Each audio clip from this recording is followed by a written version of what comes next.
tarde, Virgínia. Espero que você esteja bem.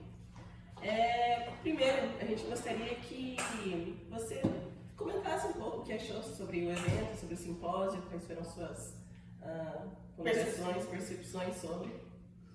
Bom, não é a primeira vez que eu vejo um simpósio do Estado do Poder.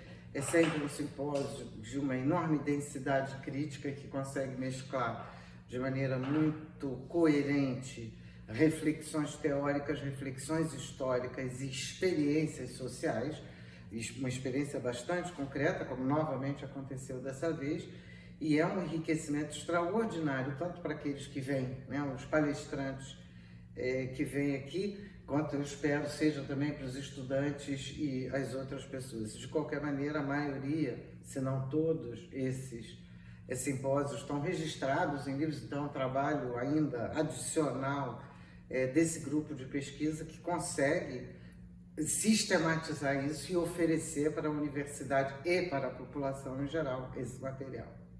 Perfeito. E agora, pesando um pouco mais as questões, você poderia falar para a gente sobre os impactos da austeridade na educação pública?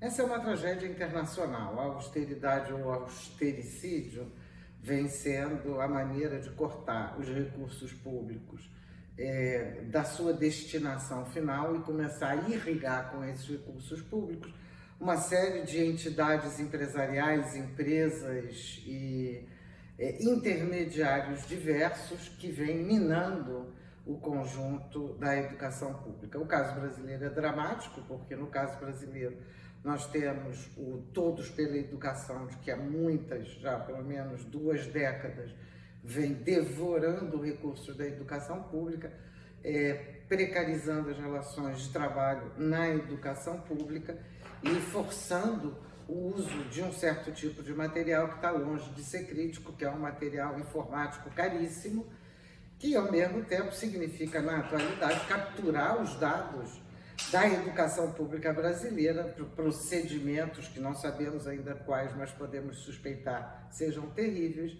no âmbito digamos, da própria sociabilidade ou da cidadania como um todo. A austeridade, como definição, é o controle do capital sobre as políticas populares e não a contenção dos gastos do Estado. Ótimo, muito obrigada.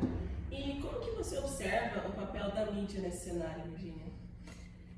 Tem uma mudança muito grande na mídia. Esse deveria ser um terreno de debate mais extenso e mais profundo, porque nós estamos em plena transição do conjunto de mídias. Nós temos no Brasil uma mídia monopólica, que continua sendo monopólica, que é a grande imprensa, e o papel dela, tanto no austericídio quanto na retirada de direitos, é fundamental. Ela, de alguma maneira, coparticipou.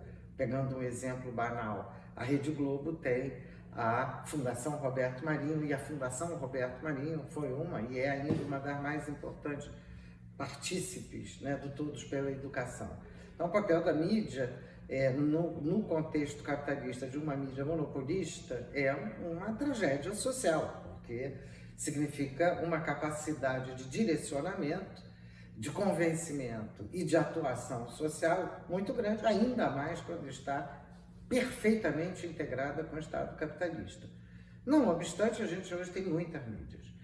Hoje tem não só mídias alternativas, que seriam algumas que eu chamaria de mídias espelho, que contra a Globo vão fazer o mesmo que a Globo faz, mas com outros capitalistas, ou mídias alternativas, espelho, que tem práticas similares à Globo, mas tem posição política diferente, mas também tem um volume muito grande de mídias disponíveis nas redes sociais, inclusive na televisão a cabo. A gente acaba tendo um volume bastante grande de mídias.